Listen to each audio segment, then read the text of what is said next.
The council chamber of Arxium Prime echoed with polished arrogance. 10,000 species formed the mighty Galactic Empire, and none of them believed Earth should have ever made it past its moon. A young, scrappy world on the edge of the outer territories, filled with what they called biological brutes. Humans, unevolved, undisciplined, unworthy.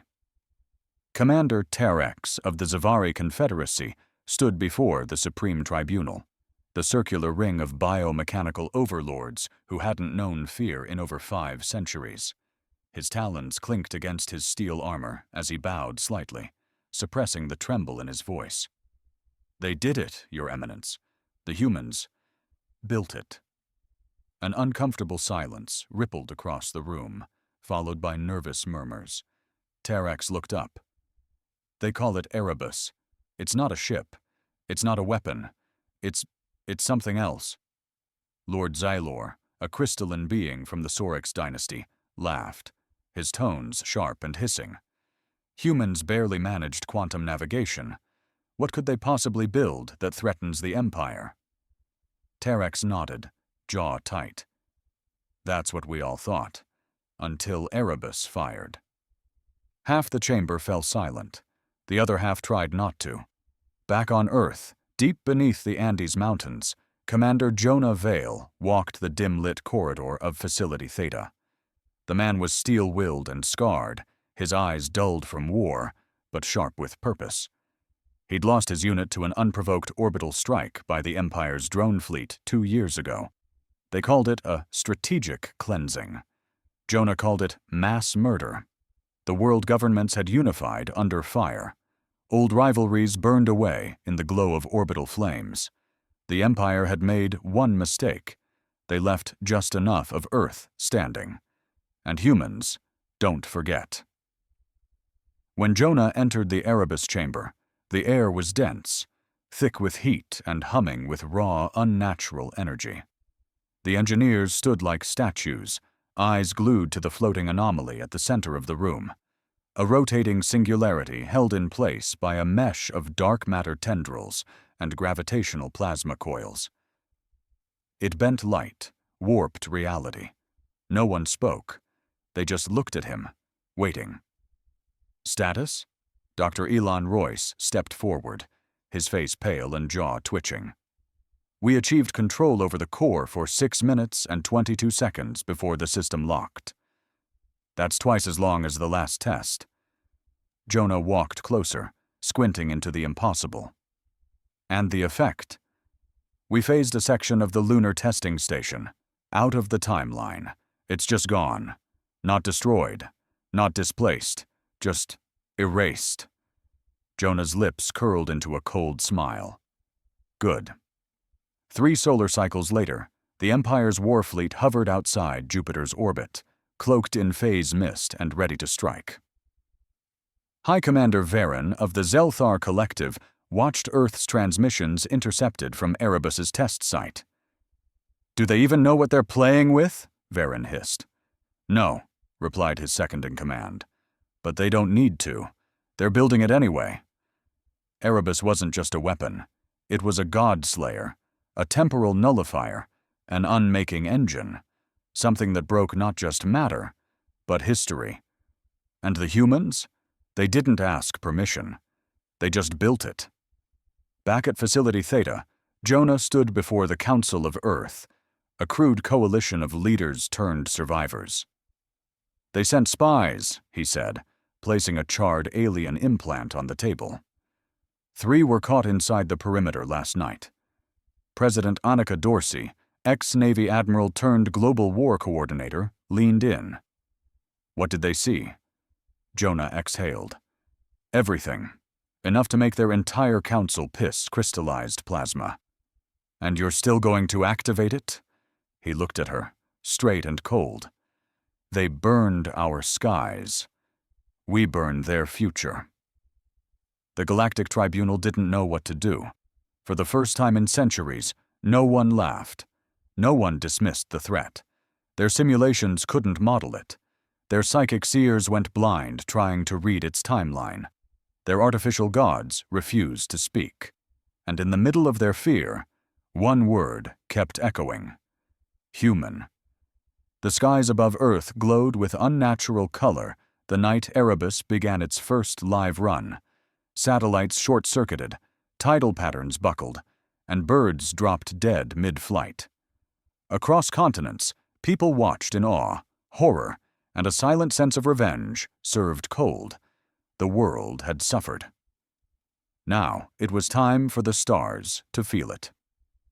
Jonah Vale stood in the Erebus control room, eyes fixed on the temporal graph folding in on itself.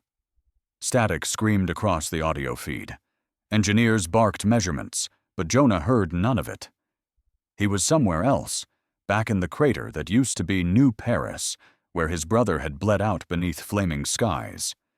The Empire had turned humanity's finest into dust, and now they would choke on the ashes. Core phase is holding, Royce reported, sweat streaming down his temple. Temporal sync at 89% and climbing. Jonah leaned closer to the console. Target? Imperial Communications Nexus at Varelian 3. Fire. The room didn't shake. There was no explosion. Instead, a deep pressure swept the air, like the breath of some ancient beast inhaling all of reality. On the screens, Varelian 3 stuttered, flickered, and vanished. No sound, no debris, no signal. 1 second, it existed. The next, it didn't. One of the techs whispered, "We just erased a star system." Jonah turned to him. Number We erased their confidence. In the high citadel of the Galactic Empire, the reaction was instant. Millions of transmissions shrieked across space as panicked emissaries tried to contact Varelian 3. Nothing came back. No escape pods, no warnings, just a void. Supreme Executor Tharnax, a being old enough to have ruled through 9 galactic cycles, slammed his claws into the obsidian table. Deploy the Omega Doctrine. Earth must be neutralized before they fire again. But, Executor, one of the generals protested, the Omega fleets are centuries out of sync. I don't care if they were damned in another timeline. Bring them. Humans are not to be reasoned with. They build like they breathe, aggressively and without permission. The chamber fell into grim silence. They are dangerous because they don't know the limits of their own madness. The Empire's first retaliation came swiftly. A cluster of hunter-killers breached Earth's exosphere. They didn't even cloak. It was a message. You built something? We'll unbuild you. Facility Theta lit up with red alerts as ion beams shattered mountains and EMP bursts ripped through the atmosphere. The Earth's global defense grid struggled to stay online, but it was a losing battle. Jonah didn't blink. He walked calmly to the central console. Activate Erebus Protocol 7. Royce froze. That'll destabilize the entire crust layer. We'll lose the Andes facility. And bury them with it.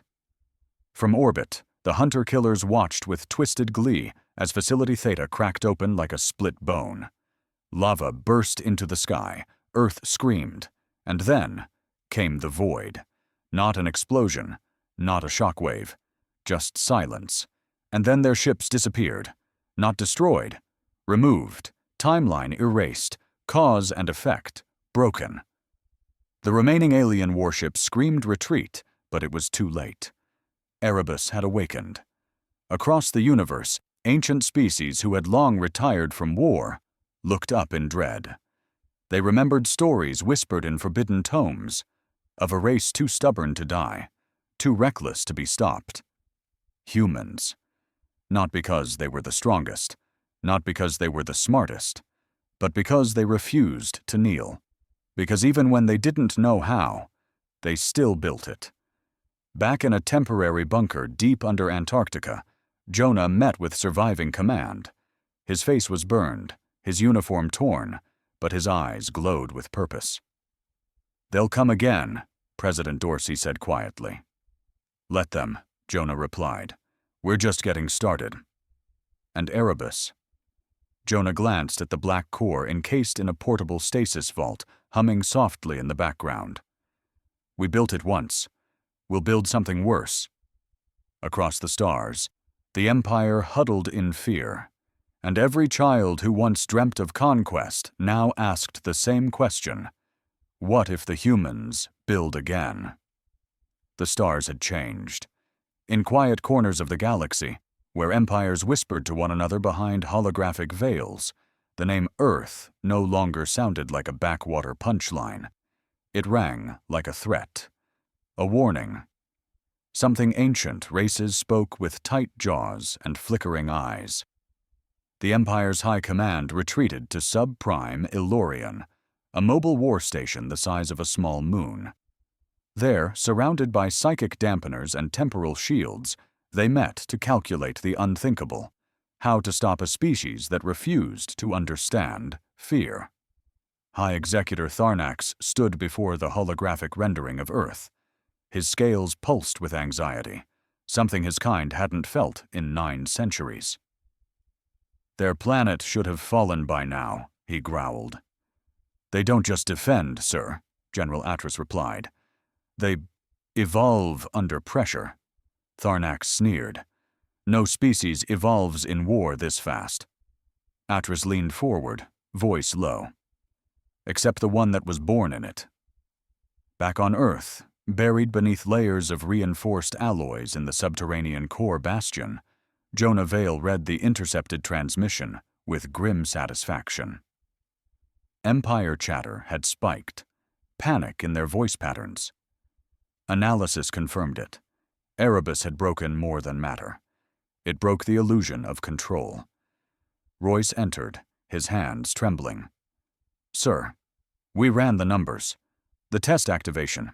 It didn't just erase Virelion 3, it echoed." Jonah turned, brow furrowed. "Echoed. The anomaly destabilized local space-time, up to 20 light-years around the event. It fractured entire timelines. In some of them, Virelion never existed. In others, Earth never fell. It's like we changed the story." Jonah stood still, digesting the weight of it. Erebus hadn't just become a weapon, it had become an editor of reality. "What about the psychological effect?" he asked quietly. Royce pulled up the report. "Multiple Empire-controlled systems have gone dark. Civil unrest, deserters. Some believe Earth has allied with forgotten gods. Others think we've become one." Jonah's lip twitched into a grin. Let them believe it. In the outer colonies, rebellion surged. Species long enslaved by the Empire began painting Earth's symbol, an unblinking eye, on their walls. Some defected, begging for human protection. Others rose in open defiance, detonating supply ships and sabotaging command centers. The Empire, once bloated with its own confidence, now hemorrhaged control. And Earth hadn't fired Erebus again. Not yet. They didn't need to. In a locked room within Core Bastion, Jonah met with Dr. Ansel Ward, creator of Erebus's original design. An older man, eyes hollow from what he had built, hands shaking with guilt.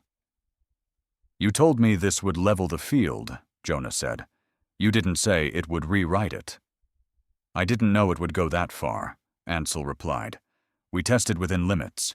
But humans don't have limits, do we? Not when we bleed." Jonah paced. "The next version?" Ansel hesitated. "It's not an upgrade, it's a choice. We can build Erebus again, stronger, faster. But the next model, it won't just edit history, it'll overwrite it. Entire timelines. Cause becomes optional." Jonah stopped. "You're saying we could create our own version of the galaxy?" Ansel nodded slowly. "Yes, but what scares me, Jonah, isn't that we can. It's that we will." Deep in the Empire's command chain, word reached Tharnax that shook him to his core. An entire fleet sent to ambush Earth had disappeared. Not destroyed. Gone. Sensors had picked up a spatial hiccup, followed by a clean void where the Armada once hovered. The Empire had built over 10,000 ships in that fleet. There should have been debris, screams, anything. But there was nothing. just silence and fear. Jonah stood on the upper deck of the bastion, watching holographic maps shift and crack like stained glass under heat. The galaxy was breaking, crumbling beneath the weight of a lie finally exposed. Humanity wasn't fragile. Humanity was furious. "You know what they'll do now," Royce said behind him. Jonah nodded. "They'll come with everything. And us." He turned, voice as cold as vacuum. "We'll make them wish they hadn't. Because when humans build under threat, they don't build to match. They build to erase."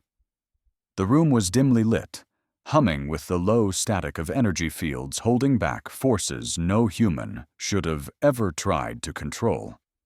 In the heart of Core Bastion, deeper than any classified map acknowledged, a new chamber had been carved into the bedrock. They called it the Crucible. Within it, Erebus II pulsed, unfinished, unstable, and already dangerous enough that one misstep would erase the entire South American continent. Its core floated between magnetic anchors, bleeding temporal radiation that made the walls blur if you stared too long. Jonah Vale stood at the threshold, arms crossed, face unreadable. Behind him, Royce and Ansel kept their distance. Even they feared the Crucible. "It's worse than before," Royce said, breaking the silence. "It's better," Jonah corrected, "because now we know what we're doing." "No, Commander," Ansel said quietly. "You think you know. That's more dangerous than ignorance." Jonah didn't reply. He approached the core, stopping just outside the kill radius. The hum of reality unraveling at a molecular level was oddly calming to him now, like the whisper of justice echoing through time. "We can target entire star clusters," Royce explained, voice shaky. "Overlay reality filters to control who remembers what, or whether they ever existed at all." Jonah nodded slowly. "How long until it's ready?" Ansel took a breath. 4 days, maybe 5. But once it's online, you can't just test it. This thing doesn't warn you, it acts. Good. Across the stars, the Empire had begun its retaliation. Planet after planet, suspected of harboring human sympathizers, was bombarded into ash. Rebellion was met with scorched earth tactics. Slaughter wasn't punishment anymore. It was fear. Desperate, panicked fear. And it was too late. Earth had already become legend. They were no longer fighting a species. They were fighting a story that spread faster than light, that turned cowards into warriors and planets into battlegrounds of ideology. The idea of humans was now more dangerous than their weapons. But Jonah wasn't interested in symbols. He wanted extinction.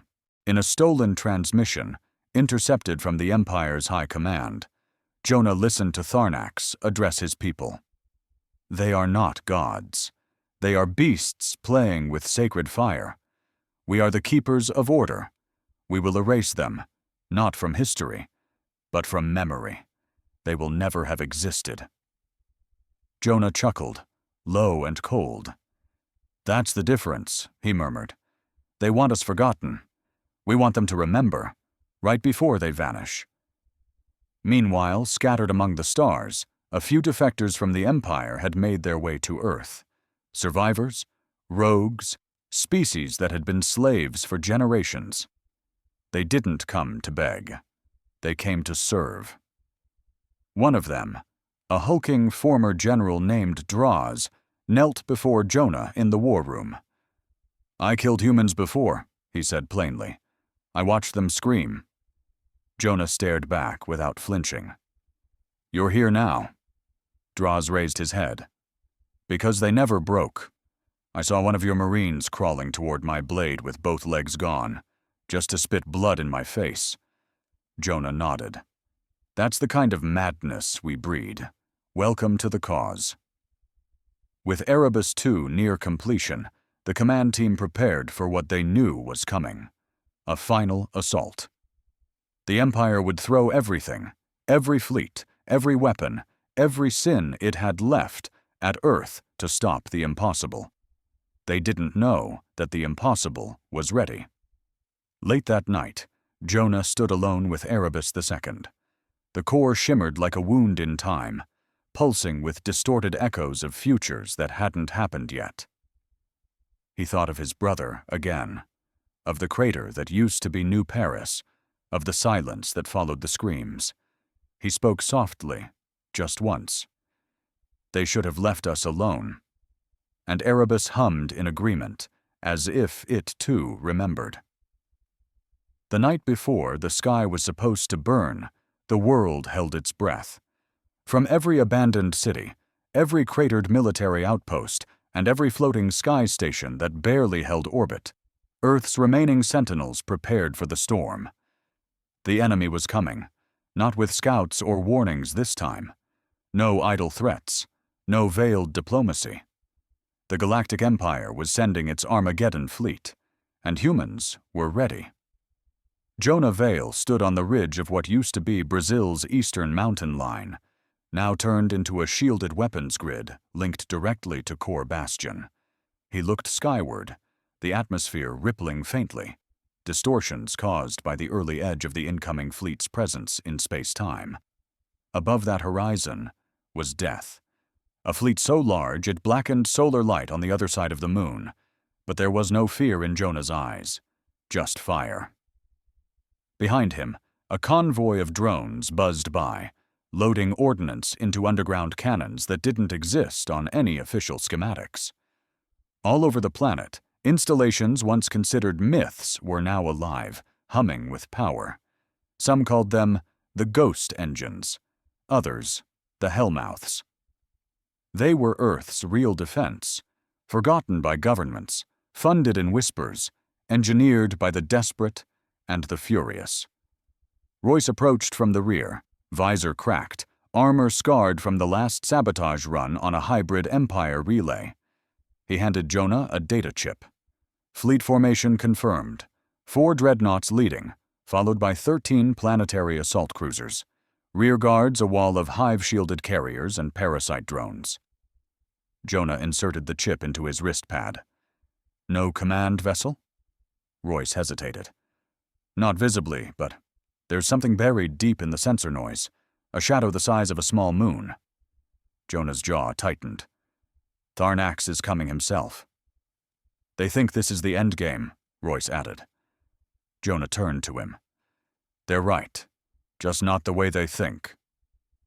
Far above, as the Empire's Doom fleet broke into Earth's orbital range, Tharnax stood in the throne chamber of his command ship, the Abyss Crown, clawed hands gripping the railing as he stared down at the blue world that had spat in his face. "You primitive bastards," he whispered. "You built something even gods fear." He turned to his tactician. "Send the vanguard. Engage no fire yet. I want them to see our power. Let them believe they'll win. Let them hope. Then we cut out their hearts." Back on the surface, the final systems of Erebus II went live.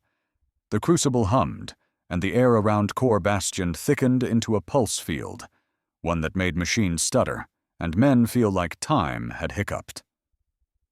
Dr. Ansel Ward stepped beside the core, pale and exhausted. His mind had been stretched across too many possibilities, his sleep fractured by visions of lives never lived. "Jonah," he said quietly through the comms, "we can't delay any longer. We activate now, or they wipe us out in the next 10 minutes.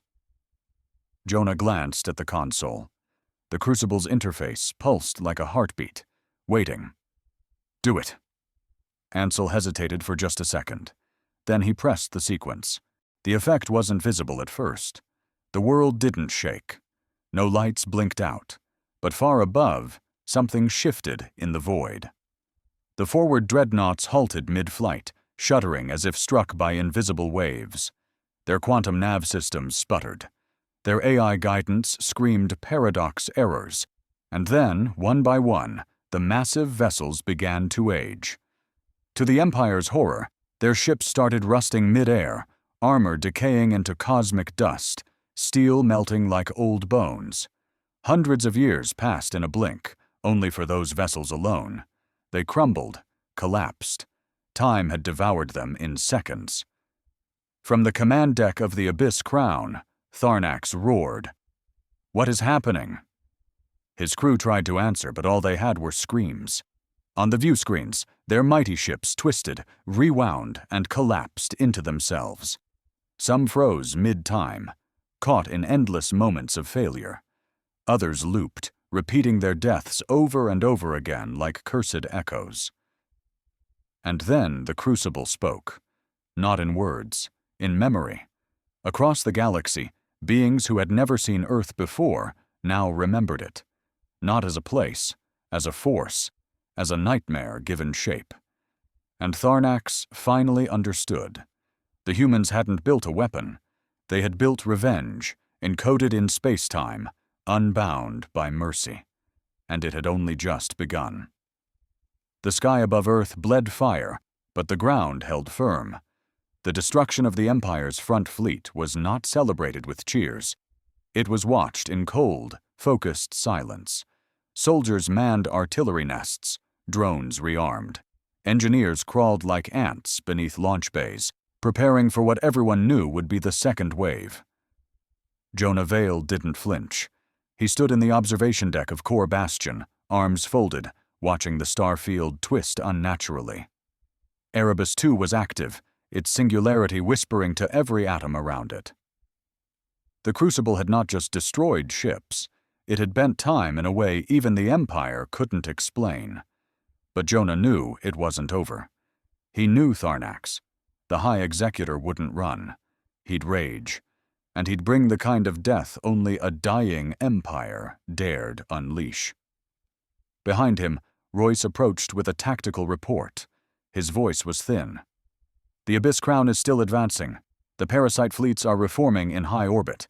We've got 10, maybe 12 minutes. Jonah didn't turn around. "And the Crucible?" Royce hesitated. "She's unstable. We're stretching her beyond safe parameters. Ansel said if we try another full temporal fracture without a cool cycle..." Jonah cut him off. "We'll survive. They won't." Royce looked away. "Sir, if we push it again, the Earth might not hold. We're playing with the bones of time. Then we make sure our enemies are buried in them." Up in orbit, chaos reigned. Empire warships spiraled without cause. A few vanished entirely, their crews never to be found. Others returned strange signals, as though their broadcasts came from 20 years in the past, or the future. But the center of the storm, the Abyss Crown, pushed through it all like a wounded leviathan bent on revenge. Tharnax had not spoken in hours. He stood before a live feed of Earth, his claws pressed into the holotable until the metal warped.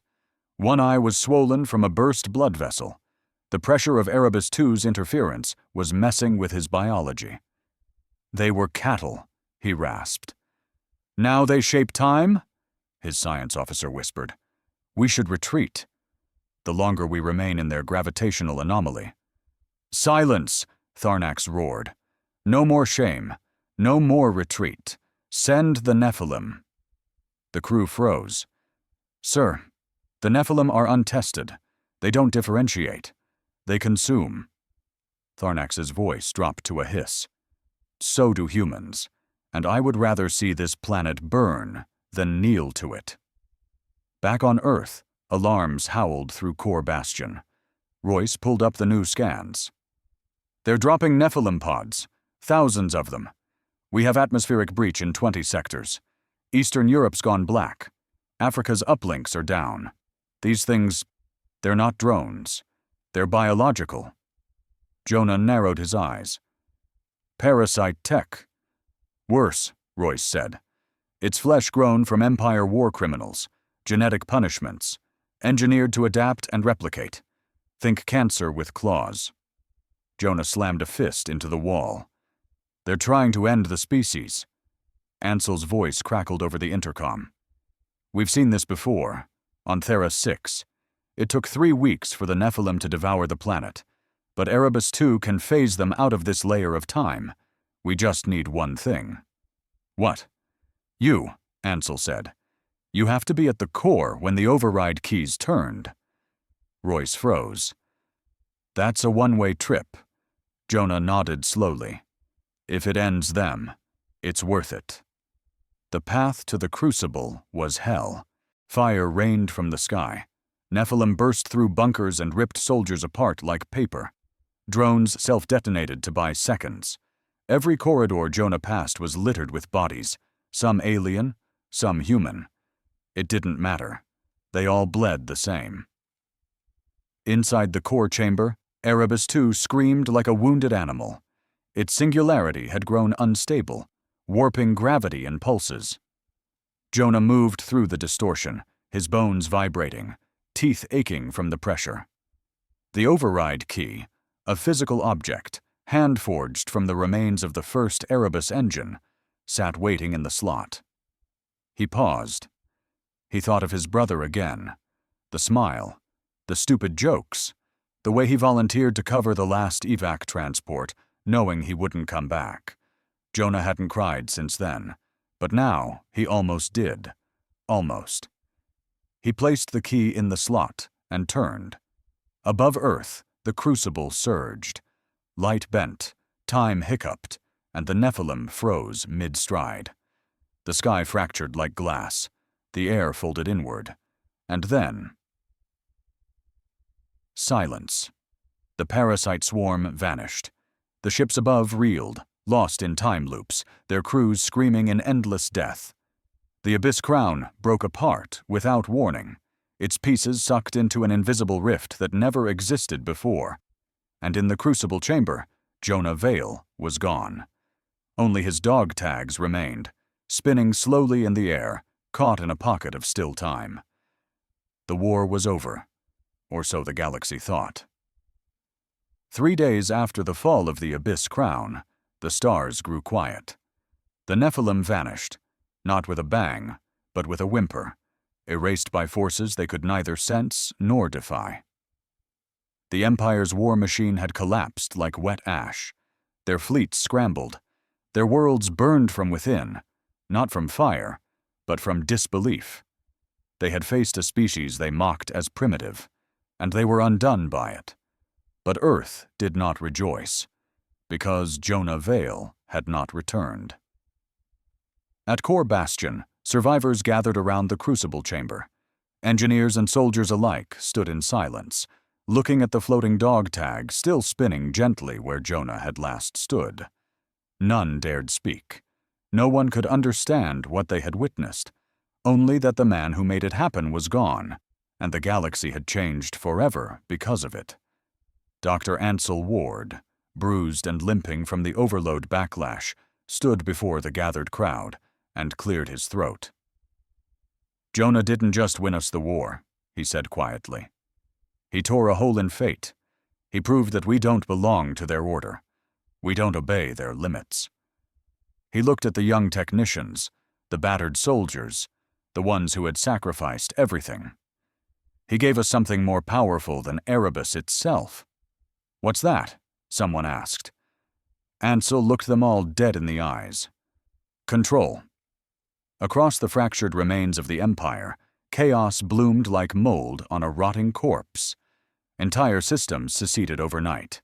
Warlords rose, claiming to be the true voice of the galaxy. Some declared Earth sacred, others labeled it cursed, but none dared approach it. Because rumor said Erebus was still active, and no one knew where Jonah had gone. That terrified them more than anything else. In the shattered twilight of the Zarnek's rift, somewhere between reality and forgotten timelines, a figure stood alone. Jonah Vale opened his eyes. All around him was nothing, and everything. Time coiled like serpents. Sound came as light, and space breathed like a living thing. This wasn't death. It was between. A waiting room for those who'd cracked the spine of the universe. He touched his chest. No wounds, no pain, just a strange warmth. "You should not be here," a voice said. Jonah turned. A being floated before him, shifting, amorphous, neither man nor God.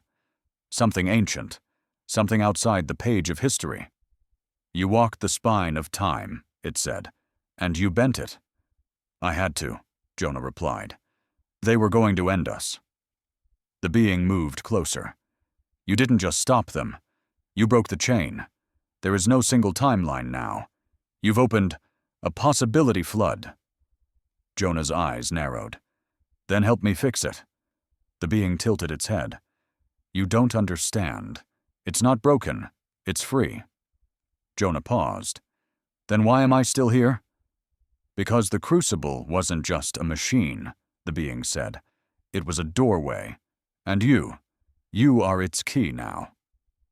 The weight of those words sank into Jonah's bones. He looked around the cosmic expanse, the endless strings of choice and consequence spiraling outward. He hadn't just changed the war, he had become something more, a guardian of time itself. Back on Earth, Royce stood at Jonah's memorial site. The crucible had been sealed. Erebus was placed under lock so tight not even light could slip through. But Royce knew this wasn't the end. He had received the last encrypted signal from the crucible just hours ago. It contained no words, just a pulse, and Jonah's voice. Not done yet. The Empire tried to rebuild, but their efforts were hollow. Every time a fleet launched, it suffered system errors that defied explanation. Every time a governor rose to power, they vanished. Reality itself rejected the Empire's return. It was as if someone, or something, was rewriting the rules before they could rise again. Across the stars, people began to whisper a name. Not Jonah, not Earth, but something new. The man who bent time. A myth, a warning, a promise that if tyranny rose again, he would return. Because humans didn't just survive, they rewrote the ending. The galaxy was quiet. Not the silence of peace, but the tense, hollow stillness of a universe holding its breath. Empires that once ruled star systems now whispered through fractured command chains. The old order was dust. Their power, once carved in the bones of billions, was undone by a single act. Earth had not merely defended itself, it had redefined reality. In the weeks following the collapse of the Empire, no retaliation came. Not because the remnants lacked the firepower, but because of fear. Deep-rooted, soul-gnawing fear. The crucible still pulsed beneath Earth's crust. Untouched, untampered, a slumbering god machine whose whispers could be heard in the dreams of alien children light years away. And the man who had activated it? Gone. But never forgotten. In Core Bastion's secure archives, Royce paced the memory vault. Dozens of encrypted messages, fragments of data flickering with glitchy resonance, had begun appearing randomly in systems across the planet. Not from satellites, not from Earth, but from within the crucible. One message, always the same sequence, repeated every 20 hours. You bent it once. Be ready to bend it again. Royce played the recording for Ansel, whose eyes were sunken with age and grief. It's him, Royce said. It has to be. Ansel stared at the waveform. If it is, he's not just speaking through time, he's living outside it. They exchanged a glance. The crucible hadn't destroyed Jonah Vale. It had absorbed him. On the fractured world of Draxil 5, a former Empire slave colony, the sky lit up with unfamiliar constellations. The local priesthood believed it to be a sign, one they called the Star Reorder. Ships tried to flee the system that night. None of them arrived. Time in that quadrant now looped. Days repeated. Battles rewound. People began to remember lives they hadn't lived, futures that hadn't yet happened. And always, in those dreams, a man stood alone in the stars, eyes glowing with the storm of creation. Earth, meanwhile, thrived in a strange kind of solitude. No trade, no alliances, no diplomacy, but no attacks either. The crucible was now a holy site. Every government had signed the Silence Accord, a treaty that forbade anyone from speaking its coordinates aloud. It wasn't about secrecy, it was about respect, and fear. Royce visited the sealed chamber once more. No lights, no power, just the hum, the low, bone-deep vibration of a force that didn't belong in any known law of physics. The floating dog tag still spun slowly in midair, defying entropy. He reached out a hand, just close enough to feel the distortion. And then, without warning, a second set of dog tags appeared. He staggered back, breath caught in his throat. They were different, smaller, newer, etched on them JV-Alpha line. He ran to Ansel, heart pounding. "This is it," he said. "He's testing something. He's writing new realities, and these are markers." Ansel stared long, then whispered, "Jonah's building." Royce blinked. "Building what?" Ansel looked up, trembling. A timeline of his own. Far beyond any charted galaxy, in a place without shape or light, Jonah Vale walked through rivers of time like a man through grass. He had no vessel, no crew, only his thoughts and the memories of a war that turned gods into ghosts. He saw every possibility. In one future, Earth burned again. In another, the Empire rose in silence. Different name, same crown. In many, humanity lost, always by inches. By betrayal, by apathy. Jonah chose none of them. He reached into the stream of fate and pushed. Reality screamed in protest. Universes bent. Old outcomes shattered like mirrors struck by rage. But he didn't stop. He was no longer man. He was the refusal of inevitability. And when the stars rearranged themselves around his will, when the echoes of oppression grew quiet and distant, he wrote one final phrase into the core of time itself. "This time, we end the cycle." And then he vanished into the folds of time again, because Jonah Vale wasn't finished, and the universe would never be the same.